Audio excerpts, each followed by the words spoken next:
그 이정열 전 판사님, 법원 행정처가 대법원장의 거의 그 정치적 입장, 결정 이런 것을 수행하는 친위부대적 성격이 되어 있는 거 아니에요?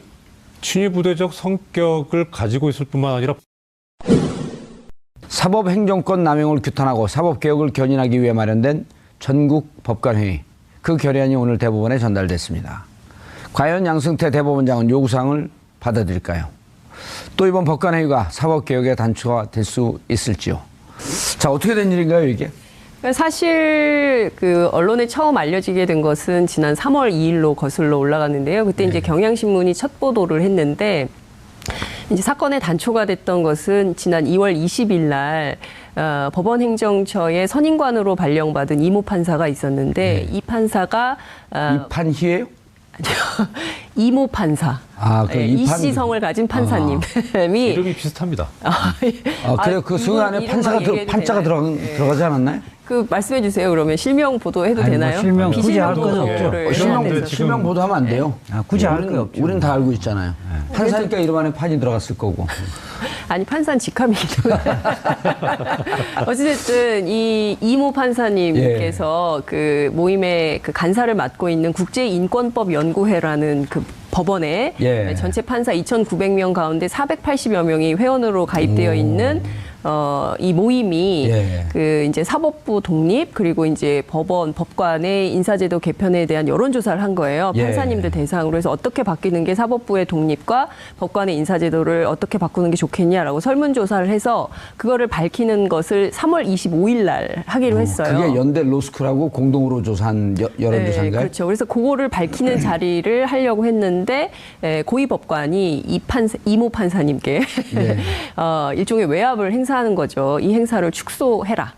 라고 했고 그것에 대해서 부당한 지시를 받아들일 수 없다라고 사임을 하고 이제 그냥 지방법원 판사로 내려가셨거든요. 이제 그 이후로 법원 내부에서는 계속 이 문제가 부글부글 끓고 있었고 이른바 이제 진보 언론 중심으로 해서 관련된 보도가 계속 나오고 있었는데요. 그러니까 사법부 안에서 이를테면 뭐 룸살롱 판사 또 향응받은 판사 이 부분에 대해서는 징계도 제대로 안 하면서 실제로 법관의 독립과 사법부 독립을 위해서 뭔가 좀 해보자라고 하는 영역에 대해서는 계속 축소하는 것에 책임이 있는 거 아니냐. 특히 이제 당시에 비슷한 시기에 박근혜 정부 블랙리스트 파문이 있었을 때 판사도 블랙리스트가 있다. 그래서 관련해서 이것도 어떤 건지 조사가 필요한 거 아니냐라는 요구가 있었던 것이죠. 그래서 이제 그게 계속 되다가 이제 지난 19일 날 전체 판사 가운데 몇 분이 모였죠?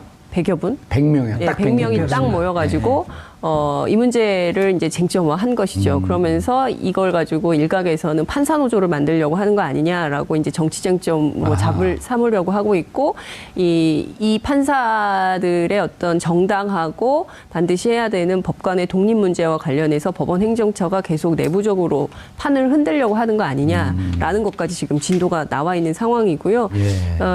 관련해서 물론 임기가 8월에 끝나지만 양승태 대법원장을 그대로 두고 이 문제를 해결할 수 있는 거냐라는 관련된 논의도 좀 진척이 되고 있고요. 오늘 관련해서 이제 요구 사안을 냈는데 그것을 양승태 대법원장 그리고 법원행정처가 어떻게 받아들일지는 지금 그 의문으로 남아 있는 상황입니다. 이정열 변호사님, 전 판사님. 이게 전국 법관회의 8년 만에 열렸다 그래요?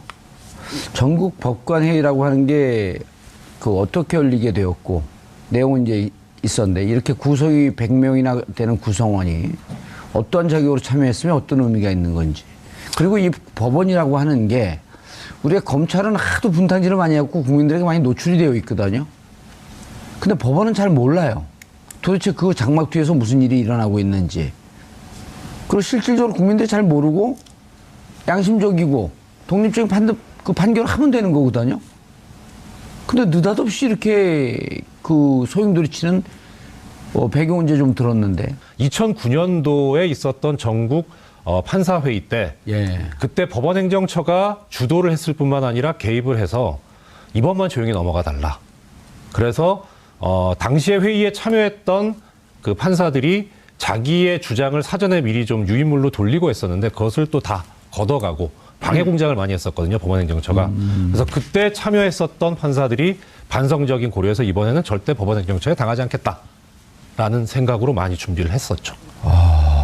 큰일이 일어난 거네.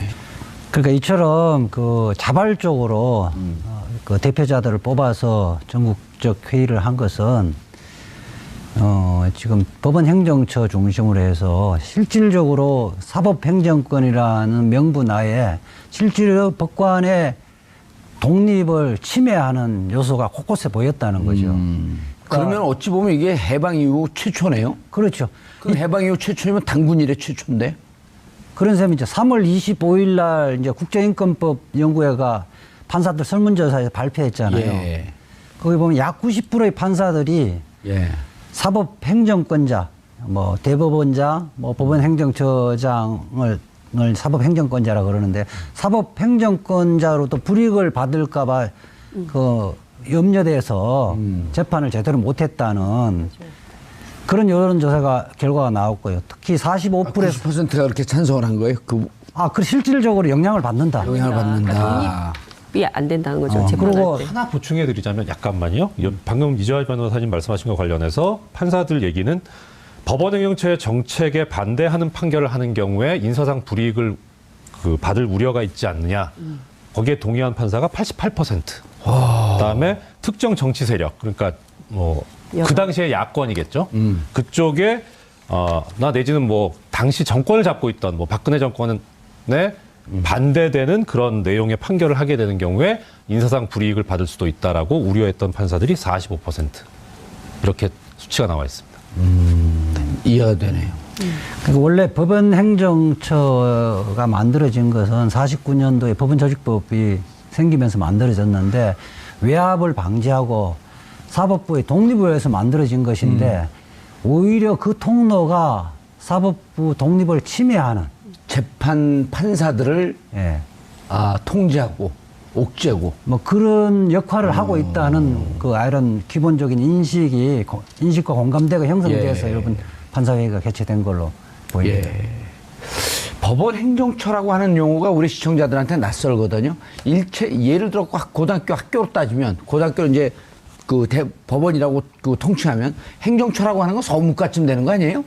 그렇죠. 그러니까 대통령 뭐 비교하면 청와대 뭐 비서실 예. 정도인데 어느 정도냐면 최초에는 이게 도입될 때는 예산 조직 요런 것들이 필요하잖아요. 그런 정도의 인사, 회계 뭐 이런 조직이 필요한 범위 내에서 했었는데 이게 점차 비대화됐어요. 점차 비대화돼서 지금은 거기에 소속된 판사들만 한 100여 명 정도 되는 것이고 그 판사가 결국 겸직을 하거든요. 한 2년 정도 있다가 다시 이제 판결 업무를 하거든요. 법원 내에서는 법원 행정처 출신 판사와 그렇지 않는 판사들이 사실상 서열이 매겨진다는 이야기도 있어요. 100여 명씩이나 돼요? 그 법원 행정처에? 예. 특히 이제 예를 들어 판사들 임명되면 비품 구입 뭐 이런 등등 행정적 업무를 도와주는 거 아니에요? 예산도 좀 세우고? 그 정도만 하면 문제가 없는데 특히 이제 기획조정실, 사법지원실 이런 걸 통해서 실질적으로 기획행정실 같은 경우는 대국회 로비들도 다 담당하고 있는 거죠. 사법행정실 같은 경우는 재판제도, 재판 업무에 관한 제도 개선의 명분으로 해서 실질적으로는 대법원장이나 법원행정처장의 방침을 그대로 하급 판사들에게 내리는 지침 역할을 하고 있는 거죠. 그럼 이 법원 행정처가 이정열 전 판사님, 법원 행정처가 대법원장의 거의 정치적 입장, 결정 이런 것을 수행하는 친위부대적 성격이 되어 있는 거 아니에요? 친위부대적 성격을 가지고 있을 뿐만 아니라 법 자체도 그렇게 만들어져 있습니다. 그래요? 예, 대법원장의 사법행정권을 보좌하기 위해서 만들어진 기구가 법원행정처이기 때문에요. 문제는 지금 이재화 변호사님 말씀하신 대로 그게 그야말로 보좌하는 정도에 그쳐야 되는데 너무 커져서 오히려 스스로가 권력기관화되고 권력집단화 됐을 뿐만 아니라 법원행정처를 근무했거나 거쳐간 판사들 같은 경우에는 뭐 그야말로 이제 앞으로 꽃길이 열렸다. 아, 예. 나름대로 예. 에이스면서 나는 이제 그 출세가도를 달렸다. 그렇죠. 그래서 법원행정처에 들어갈 만한 그런 그 시기가 된 판사들 같은 경우는 법원행정처에 들어가고 싶어서 상당히 애를 쓰고 그 다음에 이제 근무하고 나온 사람들은 그 경력을 관리하기 위해서 또 애를 쓰고요. 심지어 이제 최근에 뭐 이 조금 전에 말씀하셨던 국제인권법 연구회 사건 관련해서 가장 지금 주범으로 꼽히고 있는 임종원 전 법원행정처 차장 같은 경우에 그 있었던 법원행정처 차장이라는 자리는 다음번 자리가 대법관인 게 거의 통계상으로 한 60%가 넘어갈 겁니다. 최근은 거의 70% 가까이 되는 것 같고요. 그러니까 그야말로 요직 중에 요직이고 법원 행정처 차장 그다음에 당연히 대법관. 거의 대법관이 돼요. 네. 차기 대법관이라는 사실 차기 대법관으로서 예우도 실질적으로 받고 있는 거죠. 저희 그쪽 용어로는 가등기 했다 그럽니다. 가등기. 대법관 가등기. 그 말씀해 주세요. 그러면 실명 보도해도 아니, 되나요? 뭐 실명 굳이 비실명 할 건 보도를 없죠. 해야 돼서. 실명 보도하면 안 돼요. 굳이 할 거 없죠. 우리는 다 알고 있잖아요. 판사니까 이름 안에 판이 들어갔을 거고. 아니 판사는 직함이기도 해요. 어찌됐든 이 이모 판사님께서 그 모임의 그 간사를 맡고 있는 국제인권법 연구회라는 그 법원에 전체 판사 2,900명 가운데 480여 명이 회원으로 가입되어 있는 이 모임이 그 이제 사법부 독립 그리고 이제 법관의 인사제도 개편에 대한 여론조사를 한 거예요. 판사님들 대상으로 해서 어떻게 바뀌는 게 사법부의 독립과 법관의 인사제도를 어떻게 바꾸는 게 좋겠냐라고 설문조사를 해서 그거를 밝히는 것을 3월 25일 날 하기로 했어요. 그게 연대 로스쿨하고 공동으로 조사한 여론조사인가요? 네, 그렇죠. 그래서 그거를 밝히는 자리를 하려고 했는데 고위 법관이 이모 판사님께 일종의 외압을 행사하는 거죠. 이 행사를 축소해라. 라고 했고 그것에 대해서 부당한 지시를 받아들일 수 없다라고 사임을 하고 이제 그 이정열 전 판사님 법원 행정처가 대법원장의 거의 그 정치적 입장 결정 이런 것을 수행하는 친위부대적 성격이 되어 있는 거 아니에요? 친위부대적 성격을 가지고 있을 뿐만 아니라 사법행정권 남용을 규탄하고 사법개혁을 견인하기 위해 마련된 전국 법관회의 그 결의안이 오늘 대법원에 전달됐습니다. 과연 양승태 대법원장은 요구사항을 받아들일까요? 또 이번 법관회의가 사법개혁의 단초가 될 수 있을지요? 자, 어떻게 된 일인가요, 이게? 사실 그 언론에 처음 알려지게 된 것은 지난 3월 2일로 거슬러 올라갔는데요. 그때 이제 경향신문이 첫 보도를 했는데 이제 사건의 단초가 됐던 것은 지난 2월 20일 날 법원행정처의 선임관으로 발령받은 이모 판사가 있었는데 이 판사가 이판희예요? 이모 판사. 이씨성을 가진 판사님이 이름이 비슷합니다. 그래요? 그 승 안에 판자가 들어가지 않았나요? 법관의 독립 문제와 관련해서 법원 행정처가 계속 내부적으로 판을 흔들려고 하는 거 아니냐라는 것까지 지금 진도가 나와 있는 상황이고요. 관련해서 물론 임기가 8월에 끝나지만 양승태 대법원장을 그대로 두고 이 문제를 해결할 수 있는 거냐라는 관련된 논의도 좀 진척이 되고 있고요. 오늘 관련해서 이제 요구 사안을 냈는데 그것을 양승태 대법원장 그리고 법원행정처가 어떻게 받아들일지는 지금 그 의문으로 남아 있는 상황입니다. 이정열 변호사님, 전 판사님. 네. 이게 전국 법관회의 8년 만에 열렸다 그래요? 전국 법관회의라고 하는 게 그 어떻게 열리게 되었고 내용은 이제 있었는데 이렇게 구성이 100명이나 되는 구성원이 어떠한 자격으로 참여했으면 어떤 의미가 있는 건지 그리고 이 법원이라고 하는 게 우리가 검찰은 하도 분탕질을 많이 하고 국민들에게 많이 노출이 되어 있거든요. 근데 법원은 잘 몰라요. 도대체 그 장막 뒤에서 무슨 일이 일어나고 있는지 그리고 실질적으로 국민들이 잘 모르고 양심적이고 독립적인 판결을 하면 되는 거거든요. 근데 느닷없이 이렇게 그 소용돌이치는 배경은 이제 좀 들었는데 2009년도에 있었던 전국 판사회의 때 그때 법원행정처가 주도를 했을 뿐만 아니라 개입을 해서 이번만 조용히 넘어가 달라. 그래서 당시에 회의에 참여했던 그 판사들이 자기의 주장을 사전에 미리 좀 유인물로 돌리고 했었는데 그것을 또 다 걷어가고 방해 공작을 많이 했었거든요, 법원행정처가. 그래서 그때 참여했었던 판사들이 반성적인 고려에서 이번에는 절대 법원행정처에 당하지 않겠다라는 생각으로 많이 준비를 했었죠.